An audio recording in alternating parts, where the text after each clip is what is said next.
waxaa magaalada Harar si weyn looga maamusay xuska munaasabadda ciidda Shawaalka. Munaasabadan oo ah mid si heersare loo soo agaasimay ayaa sanad walba laga xusaa magaalada sooyaalka taariikheed ee qarniyada badan soo tirsatay waa magaalada Harare. Xuskan ayaa ah mid lagu weyneynayo ciidda Shawaal kadib 30 maalmood ee bisha barakaysan ee Ramadaan iyo 6 Shawaal. waana munaasabad ay si gaar ah u maamusaan qoomiyadda Hareerida.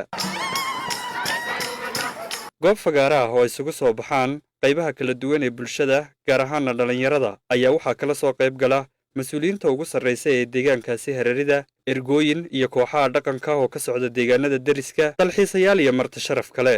waxaana socdaal lagu soo dhex maraa xaafadda ku xayndaaban dayrka caanka ah ee loo yaqaano Jagol, halkaasi oo ay ka soo asaasantay magaalada Harar.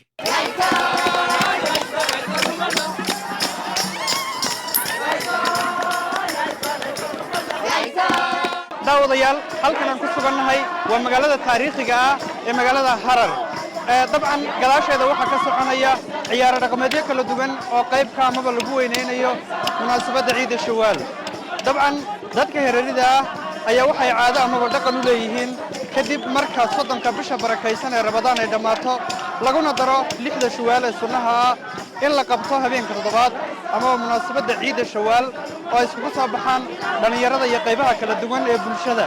qaar ka mid ah bulshada ku dhaqan magaalada Harar iyo ka soo qaybgalayaasha oo nula hadalay ayaa sheegay in munaasabaddan ciidda Shawaalku ay tahay mid muujinaysa isjacayl, walaaltinimo, waxayna qoomiyadda Hareerida ku ammaaneen adkeynta iyo dhowrista diinta iyo dhaqankooda.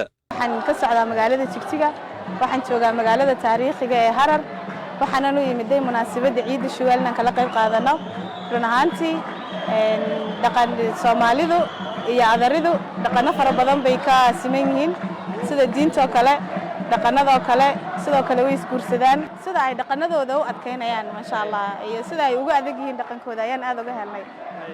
sababta darteed ayaan ku go'aansanay intaan Jigjiga uga imaanay inaan ula ciidnay. wallahi masha Allah saakaanu magaalada soo galnay, saaka markaan nimanaynay waa la soomanaa, magaaladu way wada aamusnayd wixii maqrib ka dambeeyay, laakiin sida ay u qurxinayaan iyo sida ay u ciyaarayaan kulli idinku wada jeedo. tusaale ahaan isku duubnida iyo si dhaqankooda ugu adeegayeen, dhaqanka in lagu adkaadana wax ka fiican kulli ma jirto. wallahi aad baan u faraxsanahay amba maaragtaa inaan daawado baan Jigjiga ka imid, amba Jigjigaan deganahay. marka hore magaalo Zuwayl la dhaho baan ku dhashay, marka imika Jigjigaan deganahay. maaragtaa maadaama ummad muslimiin aynu nahay waxaan oo dhan waan ku faraxsanahay. tan kalena jihaad buu noqonaya, qolada kale Kristiyaanka ay nala joogaan isdhexgal soo jiido ya buu noqonaya. moogtahay aad buu fiican yahay. afkoon baa la kala duwan yahay mooyaane dee muslim waa muslim. waa maalintii ugu horeysay ka soo qayb galo munaasabadan, waxaan u arkaa yani meel aad u farxad badan oo dad badan ay iskugu yimaadiin dhaqamo badan, khaasatan dadka Hareerida dhaqankooga inkastoo la xiriira diinta dhaqankooga. oo waxaad ka arkaysaa seefiye baad arkaysaa, warankii gaashaankii, inkastay Soomaalidu leeyihiin waranka iyo gaashaanka way leeyihiin. marka waxyaabo badan oo aad markaas ku cajab geliyaad ka arki, iyo dad yani waji furan oo aad u faraxsan, aan hadal xun ku oranayn, inkastay luqadaada fahmin, afxamashi wax kuugu sheegayaan. waa dad moogta aad u fiican, inkastay ku soo dhaweyntii oo leysay nabadda ay magaaladu iska leedahayba, dadka deganna waa la mid weeyaan. marka sidaaba iyaguna waxyaabaha la yaabay waxaa ka mid ah hadda ka hor waxaan tagnay dhulka taariikhooga ayaan tagnay. waxaa jira meelo qaar waxaad arkaysaa shanta tiir islaamka siday sikada si isku xigeen buu ku sheegaya, waxay ka dhisan yihiin buu shanta tiir islaamka ay ku dhisan yihiin buu. waxyaabaha la yaab kale la yaabay waxaas la mid ah, waana dhaqan haddana waa diinta islaamka ayuu xamilaya. marka waxyaabaha la yaab kale ku arkaa ka mid ah, waxyaabaha la yaab kale waa taariikhii hore hayaan, dad wixii hore Cusmaaniyiinta ay ka tageen, wixii hore moogtahay dadkii hore ku dhaqmayeen ayaa guryo u yaala. haddaad guryooga tagtid waad yaabaysaa yani waxa yaala. horta Soomaalida aad buu jecel yihiin, Soomaalida aad buu jecel yihiin, haddii ku arkaan way ku soo dhaweynayaan, dad kale way ka jecel yihiin.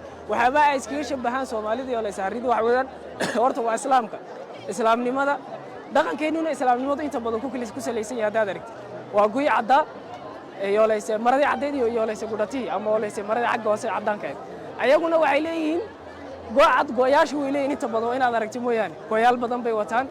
go'a waan iska shabahnaa oo kaas waa moogtahay waa meelaha iska shabahnay ka mid tahay. meeshan aan joogno waa Harar, saadna aragtaan oo ka dharkooda xataa waan soo toolanay meesha ayaan ka helnay dhaqankooda iyo isticmaalkooda saanan isticmaalaan leeyahay Soomaali Maxamedey marka ciid mubaarak wallahi waxay leeyihiin dad ay jecel yihiin dadkay soo jiitaan taasaan ka jeclaaday Paris secondna waxyaabo oo dhaqankooda sideena kama tagaan marka waxaan leeyahay sida dadkan oo kale dhaqankeena ilaashano iyo diinteenaba arrinta kale xiisaha gaarka u yeelaysa munaasabadda ciida Shawaal ayaa ah in fagaarahaasi ay isugu yimaadaan dhalinyarada guurdoonka ah halkaasoo ay iska calmadaan waa sida ay noo sheegeen dadka deegaankuye haddaba sanad ka hor ayay ahayd markii hay'adda qaramada midoobay ee u qaabilsan waxbarashada sayniska iyo dhaqanka ee loo yaqaan UNESCO ay munaasabaddan ciida Shawaal